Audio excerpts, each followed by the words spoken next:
It is my honor to introduce Senator Toni Atkins for some concluding remarks for our panel or from our conference.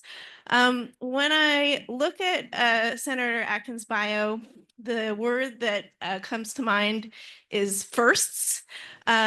She grew up in rural Appalachia and was the first in her family to go to college. She is a former California state senator and served as the Senate president pro tem. She was the first woman and first openly LGBTQ person to hold that position. She is currently running for California governor in 2026, so maybe could be the first woman to be our governor. And she is a champion for issues such as climate change, healthcare, workers' rights, education, affordable housing, and protections for vulnerable populations. So some of the we've covered some of those topics in our time here. So please join me in welcoming Senator Toni Atkins. Well, thank you so much. I recognize that I am standing between you and dinner or a cocktail hour after listening to the very complex issue of water. Look, I'm thrilled to be back in the Valley. I really appreciate so much the invitation to be with you today. I want to thank, of course, Fresno State, the California Water Institute, and the Maddie Institute for the invitation.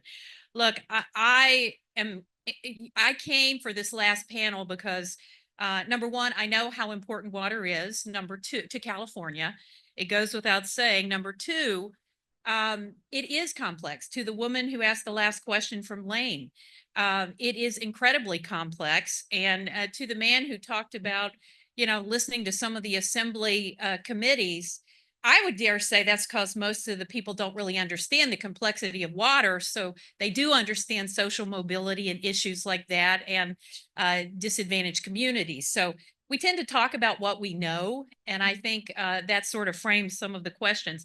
It's really bad. I came in and I listened to the whole panel. So I have comments on almost everything that was discussed, but I guarantee you I'm not going to do that. I really wanted to just say thank you. And having seen some of the panelists, I have to say, I voted to confirm a number of the people that were on the panel today, as well as throughout the conference the last couple of days as the Senate leader and the head of the Rules Committee. And I can tell you, we are fortunate in California to have people who really understand and are experts at certain issues. Water and energy are two of the most complex issues in the state of California. I do want to talk a little bit about being in the Valley and some of the issues and that I got to talk about today and have done in the visits that I've been here in the past. But this conference, this year's title, The People, Places, Unlocking Central Valley's Potential in California's Climate Future, couldn't be more timely, I think, than it is right now. We are living firsthand, California, here, the devastating effects of climate change, whether it's the horrific LA wildfires, drought, flood, the pendulum of that in Central Valley. You talked about that in the last panel, or the extreme heat that many Central Valley communities suffer in summer months. But there is more to these effects than the impacts that we see in the physical environment. And you talked about that yesterday as well as today. Household energy bills are skyrocketing. Homeowners insurance, if you own a home, if you even can own a home, but homeowners insurance and the expense of that. Our long-standing partnership with the U.S. government faces challenging times. Billions of dollars that we pay, they go to the U.S. government, and the investment back to our state from the feds seems more uncertain than ever, and it's affecting almost every industry. The workers who pick our crops of the most productive agricultural region in the world, we're concerned about their future here in our state. And you heard Don talk a little bit about that. Over the past 2 days, you've heard presentations and panel discussions from leading experts examining the complex issues facing rural communities, whether it's the future of agriculture, energy, public health, water resources, and all in the context of climate action. Again, I'm here to deliver the closing remarks at a conference, so I can't really tie it all up with a bow because we need to stand in the complexity of the moment and the issues that we're talking about that you continue to talk about. I do want to do so, though, as I bring this to conclusion on a note of optimism about the future of California and the great promise of Central Valley. It is right here. I spent the day talking to people. I've been here multiple times. The resource that Central Valley has is you. It is the people that work in almost every industry. When we talk about the Sacramento San Joaquin Valley, it's become the world's incubator for clean energy, for cutting edge water and agricultural management, and a carbon free future. And just this past year, we passed a law to allow Westland's water district to begin procuring and selling clean energy. That's a first for a large water district. So we can evolve. We can look at new ways to do things. And I think it's good that we are doing that. I want to thank my colleague, Senator Ana Caballero, and others in the legislature, because we did pass Proposition 4 by the voters, almost 2/3 vote, which is hard to get, and it will provide billions of dollars for water supply reliability. Maybe there's one answer for where we need to look at resources so that we have clean drinking water, clean energy investment, extreme heat and other climate investments. And I agree with every single one of you. I just want to see the resources get on the ground and being used as quick as possible. Now, I know we have process. I understand why. We want to make sure the money's spent wisely, that there is accountability, and that we follow the rights and the processes that need to be in place. But heck, I was there for that $7.5 billion water bond in 2014, the same year we passed SGMA, groundwater management. And when we passed that SGMA, by the way, an aside comment, we didn't implement it right away. We gave it a decade or almost. And therefore, Felicia's correcting me. How many years? 20. See, here we are celebrating the 10th anniversary, if you want to call it a celebration. But, we thought that the time allowed to be able to do that would give people the opportunity to comply voluntarily and to help us do that. But I want to see things get done quickly. I was the one that pushed for, one of the individuals that pushed for storage. We just now saw a $300+ million investment in sites. That was something that was on the list a decade ago. So I understand when things take a little bit too long. I think we can do better. I think we can do better.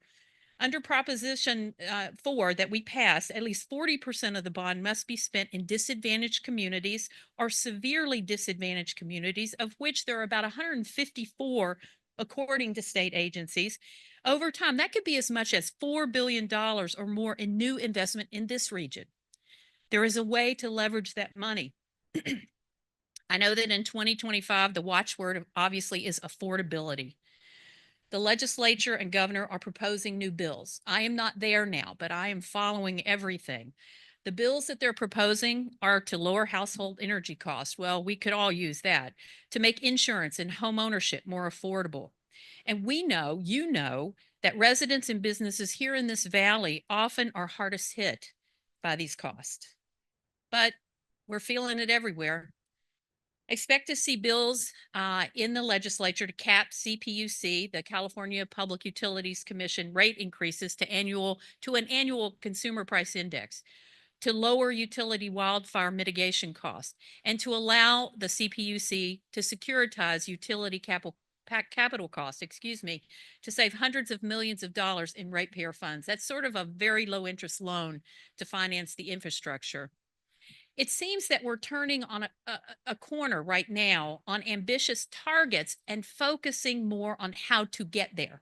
It's about time. We need to focus on how to get there and to do so in the least costly way possible. And that gets to the regulation piece. I know we need to really evaluate some of the regulations and the cost of those regulations if we're going to talk about affordability. I also expect legislative attention to turn to the Sustainable Groundwater Management Act, because that's where we are at this point in the 10-year anniversary.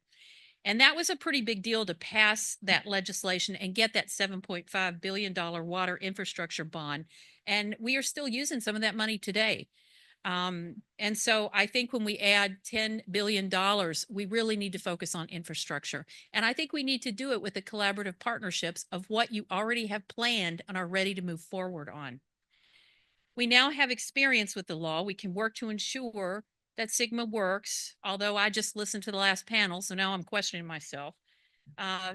but I think that's okay. I think that's okay. That's the point to these conferences. It's the point to me being here and able to listen so that I hear from those who are living it every single day that maybe we need to think a little deeper.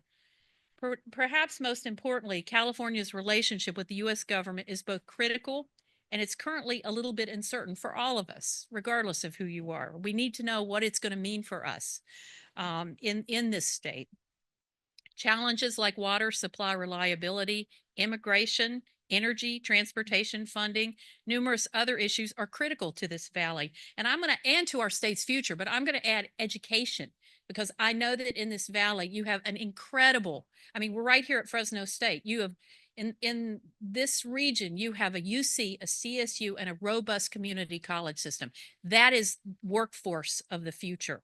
So there is so much here that is working. But we need that working relationship with the federal government. And I am convinced that we will figure this out. We have to be optimistic about opportunities, and there may be opportunities that we haven't even thought of yet.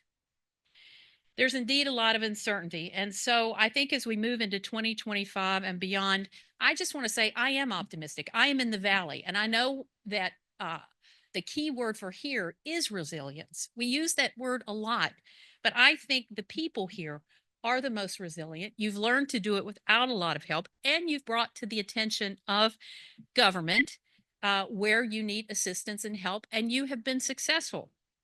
You know, I grew up in a rural community myself where I saw firsthand the environmental damage that can be caused by mining. My dad was a coal miner and a lead miner. And I saw that the societal damage that came with people being left behind as times changed and technologies improved. I don't believe we can leave anybody behind. I think we have to work to meet our climate goals in a realistic, reasonable way that doesn't leave anybody behind, but doesn't leave everybody broke and unable to have a good quality of life. Most of all, as I said, I'm optimistic when I see good people like all of you coming together to find solutions of our most challenging problems. And I'm not naive. We have a lot of issues and a lot of challenges that we need to work on. But again, when we use the words like sustainability, reliability, when it comes to energy, water, climate, it's happening right here because you are ground zero for the work that needs to be done. I think there's a lot we can learn from you, and I look forward to that. I would use these words to describe all of you and the work in this conference. And so, you know, there are more conferences. This is one, and I congratulate Fresno State and Stanford and all of you that are part of it and have spent most of your time here. But you know, there's economic conferences here in the Valley. There's a reason that this is a jobs first focal point of the governor. And I would just say, I congratulate you all on the great work. I look forward to working with you in the future, whatever that may look like, because I know you're going to continue to do it. And I thank you for that. I thank you for letting me close this out. I hope you are able to take what you learned here and the relationships you've made.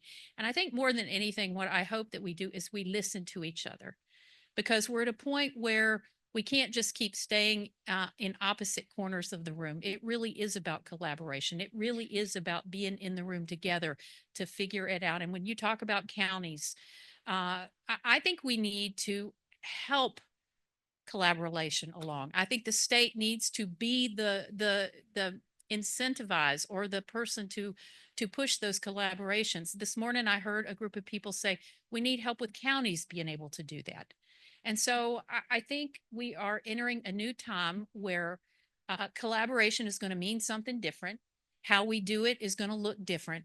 But I know what comes out on the other side is something incredible. And I think if anywhere it can be done in California. We have so much more to offer than we have in challenges in front of us. And so I thank you for your time. Thank you for letting me close this out.